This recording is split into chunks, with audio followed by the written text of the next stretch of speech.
Bryce, tell us a little bit about the 4R program just in general, and a little bit of what you do as an agronomist. Sure. So the 4R program, it's basically taking all of the concepts of soil fertility and agriculture and putting it into kind of a nice, easy four-step program. Right source, so that you're using the right product. Right time, you're putting it on when you need to put it on. Right placement, so you're putting it in the place it needs to be. And right rate, right? So you're putting on the amount that your crop's going to need that particular year. Okay, so let's talk about the right rate just a little bit more. The right rate, in my opinion, is one of the most important parts of it. They all have their place within it. Um, Soil testing, obviously, to find out what your soil is going to supply to that crop. One of the most important parts of a soil test or a soil sample or analysis would be finding the right person to deal with. You want a good, reliable test that you can count on. Soil testing is very complex, and within the field, there's a lot of variability. So an improperly sampled field can give you results that can't be reliable, can't be trusted or used. So with a soil test, you're trying to find, what's representative in your field. What can that field supply? What can that soil supply to your crop during that growing season? Um, this is going to obviously change year to year, depending on cropping system, environmental conditions, application, timing, product, rate, source, and how the Mother Nature treated us the year before, for sure. It's one of the most variable parts of agriculture, besides Mother Nature, is what fertility is doing within the soil.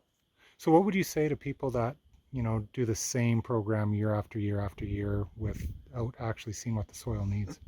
I think when you look at fertility, it's usually your highest input cost in the farm, and can be one of the most impactful on yield, quality, marketability of that crop. Um, when I look at just kind of putting a blindfold on and throwing a dart at a dartboard, putting fertility on without a proper soil test, you can hit the nail on the head, but you can also get it wrong. And it doesn't take much to really pay for that soil analysis and the trouble that you put into it to change rates if you have to. Little things here and there can make a big difference in your bottom line at the end of the year. You look at even ease of harvest, right? You look at something like lodging, um, extended crop, late crop, things like that can have a huge impact on the bottom line at the end of the year, and can be solved with Mother Nature's help with fertility and a proper fertility plan. This year, the demand for soil analysis, soil testing, consulting on soil fertility ramped up big time. Um, it's good because it's brought a lot of producers into the thinking that, hey, maybe with the amount I'm paying for fertilizer every year, especially this year with prices being as high as they are, I should start to really make sure I have it right.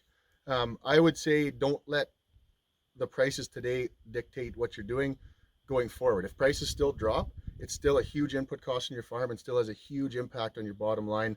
Like I said, crop quality, marketability of that crop.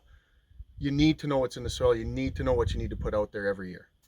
What difference has it made on your farm? If I could ask you that, what's the biggest benefit you guys have found? It's really one, saving money, and two, I think we're getting more efficient, better yields, and it seems to be working very well for us. And we've been doing this now for A lot of years. a lot of years, and it's paying off. It's saving us money, and it's just growing us better crops.